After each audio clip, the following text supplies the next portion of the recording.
Salman मजाहद advocate high court, साबिक रुकन कौमी असम्बली और सदर जूनागढ़ स्टेट लॉयर्स फोरम की जानिब से भारत की जानिब से पाकिस्तान में जारी आबी जारहियत की शदीद अल्फाज में मजम्मत। सूबा पंजाब में हालिया बेकाबू सैलाब से तबाही और बर्बादी बाकायदा भारत की जानिब से प्लानिंग करके फैलाई जा रही है, जो कि इंतहाई ख़तरनाक सूरत हाल को जन्म दे सकती है। भारत दानस्ता तौर पर पानी को हथियार के तौर पर इस्तेमाल करते हुए खुली दहशतगर्दी कर रहा है, लेकिन पूरी पाकिस्तानी कौम अपने अज़म से भारत को एक बार फिर शिकस्त देंगे।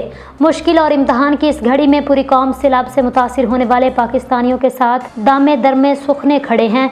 सदर Junagadh state lawyers forum Salman Mujahid ने मजीद कहा, फील्ड मार्शल और चीफ ऑफ आर्मी स्टाफ और अफवाज पाकिस्तान की मुतासरीन की बहाली और इमदाद के लिए कार्रवाइयाँ काबिल सताइश हैं, जिस पर उन्हें शानदार खराज तहसीन पेश करते हैं। सैलाब से मुतासर अफराद के लिए फौरी इमदादी कार्रवाइयों में हुकूमत पाकिस्तान, पाक अफवाज, नेशनल डिजास्टर मैनेजमेंट अथॉरिटी अपना भरपूर किरदार अदा कर रहे हैं। सलमान मजाहद उन्होंने कहा, भारत दानस्ता तौर पर पानी को हथियार के तौर पर इस्तेमाल करते हुए खुली आबी जारहियत और दहशतगर्दी कर रहा है, लेकिन field marshal general Asim Munir की क़यादत में अफवाज पाकिस्तान और पूरी कौम यकजहती के साथ हर सतह पर भारत को शिकस्त फाश देंगे। साबिक रुकन कौमी असम्बली सलमान मजाहद एडवोकेट।